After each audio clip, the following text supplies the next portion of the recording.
Բարև ձեզ, հարգելի հայրենակիցներ, ինչպես խոստացել էի, այսօր ցանկանում եմ մանրամասն ձեզ ծանոթացնել ամբողջ այդ ընթացակարգին օրինական զենք ձեռք բերելու համար։ Քայլ առ քայլ հիմա հատատ կբացատրեմ, ինչ զենքեր, ինչ խորհուրդ կտամ նաև։ Ուրեմն գնացինք, հիմա այս մեկը դնեմ, մյուսը ցույց տամ։ Նախ առաջերտին ես միանգամից ուզում եմ նշեմ, որ ոչ մի գովազդով չեմ զբաղվում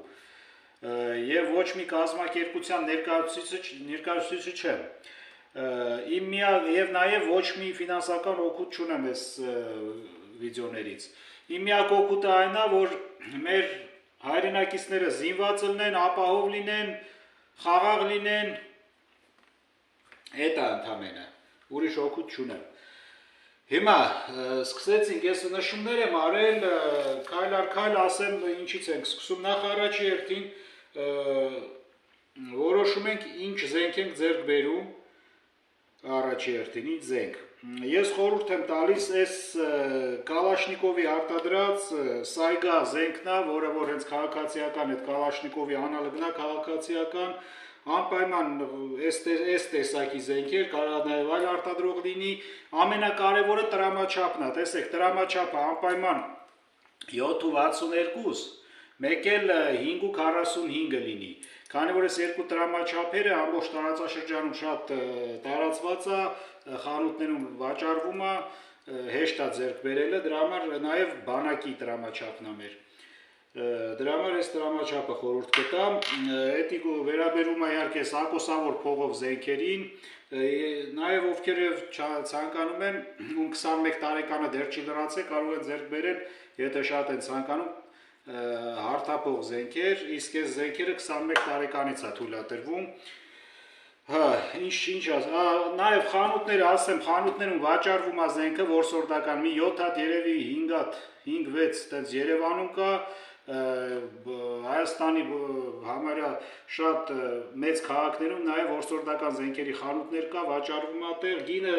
մոտավոր ճշտել եմ տարբեր խանութներում, հիմնականում այս զենքը 270,000 դրամ է, մենակ զենքը մի հատ պայստատուփով։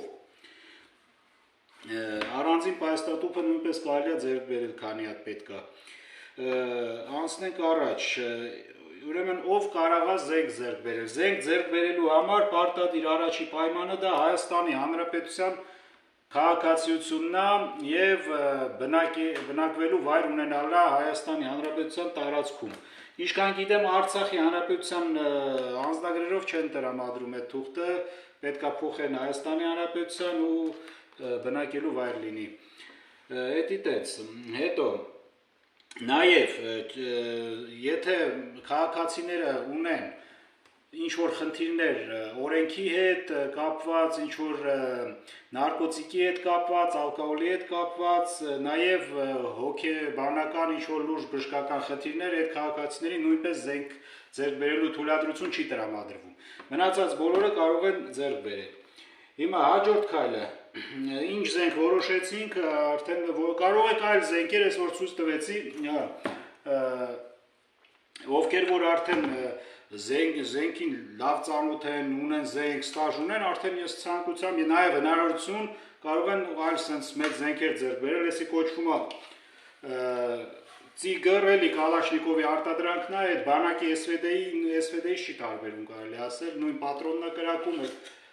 PK գնդացրի SVD-ի պատրոնն է կրակում, նույնպես վաճառվում է, բայց թանկ է, համեմատաբար այս մեկին իհարկե մի 4 անգամ այդ պրիցերով 4-5 անգամ թանկ է սրանից, այդ արդեն պետք է մարդ հնարավորություն ունենա, բայց դա այդքան կարևոր չի, հիմա մեզ այս մարզվելու համար, ինքնապաշտպանությունը կազմակերպելու համար հարկ եղած դեպքում այս զենքը լրիվ հերիք է։ Ուրեմն, ինչ ենք անում հաջորդ քայլը, ասեցի ով է կարող, ինչ զենք որոշեցինք, պահարանը, հա, երկաթյա պահարան է պետք։ Այդ զենքը այնքան որ այդ երկաթյա պահարանը զենքը տեղավորվի դրա մեջ, թե ծալած վիճակում, ուզում եք ուղիղ վիճակում, այդ է պայմանը, ասեմ որ այդ ձեր թաղային տեսուչը գալու է ստուգի, ունեք թե չունեք այդ պահարանը։ Էդի պահարանը, արժի պահարանը 30,000 դրամից սկսած, խանութներում էլ կա, մարքեթ պլեսներում էլ կա, որտեղ ուզեք չարեք։ Հաջորդը դիմում եք ուրեմն այդ պարանը ձեռք բերինք, դիմում եք ոստիկանություն։ Ոստիկանության բոլոր ձեր տարածաշրջանի բաժանմունքում կա որսորդական զենքերի բաժին, այնտեղ տեսուչ կա, ինքը նույն բանը ձեզ կպատմի, կարող է մի բան փոխված լինի, ես չեմ ասում, ես իմ ասածը գնալու եք նույնը, կարող է մի ինչ-որ բան օրենքում փոխվի, ամեն օր փոխվում է։ Ձեզ կասի այդ պահին ինչա պետք օրենքը ինչա պահանջում, մուծումները հիմա 26,000 է պետական մուծումը, այդ բանկի դանիները կտա, հետ էլ կտանեք կմուծեք։ Հաջորդ քայլը քննությունն է։ Քննությունը ուրեմն ասեմ Հայաստանում մի 7 հատ կազմակերպություն կա, ովքեր ընդունում են, առաջ էդի չկար, հիմա այդ հարցը լուծված է, որոնցից մեկի մասին չեմ կարա չասեմ, հաստատ գիտեմ, եղել եմ շատ, էդի Ազատազենն է, ովքեր որ ուզում են քննություն անցնեն, կարան գնան այնտեղ համ սովորացնում են, համ հարցերը կտան ձեզ, համ քննությունը կընդունեն, լիցենզիա ամեն ինչ արածը, ամեն ինչ ունեն այդ մարդիկ։ Նաև ուզում եմ շնորհակալություն հայտնել Ազատազենի ղեկավարությանը, այդ ամեն ինչը այդպես բարձր մակարդակի վրա կազմակերպելու համար, հիմա այսօրվա դրությամբ շատ կարևոր է մեր համար։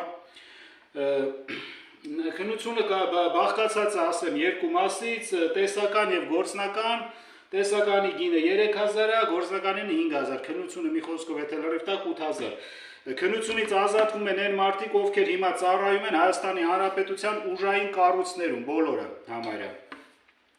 Քննություն չեն հանձնում։ Նաև մենակ գործնականը կրակային, այսինքն չեն հանձնում նրանք, ովքեր որ ժամկետային ծառայությունը ավարտել են, զորացրվել են, 5 տարին չի լրացել, մեկ էլ նրանք, ովքեր որ մասնակցել են վարժական միամսյա հավաքների Պաշտպանության նախարարության ու մի տարին չի լրացել։ Այդ մարդիկ նույնպես կրակայինը մենակ չեն հանձնում, հանձնում են մենակ այդ տեսականը, որտեղ օրենքներն է, քանի որ կրակայինի տեղից նոր են եկել, ժամանակ քիչ է դեռ անցել։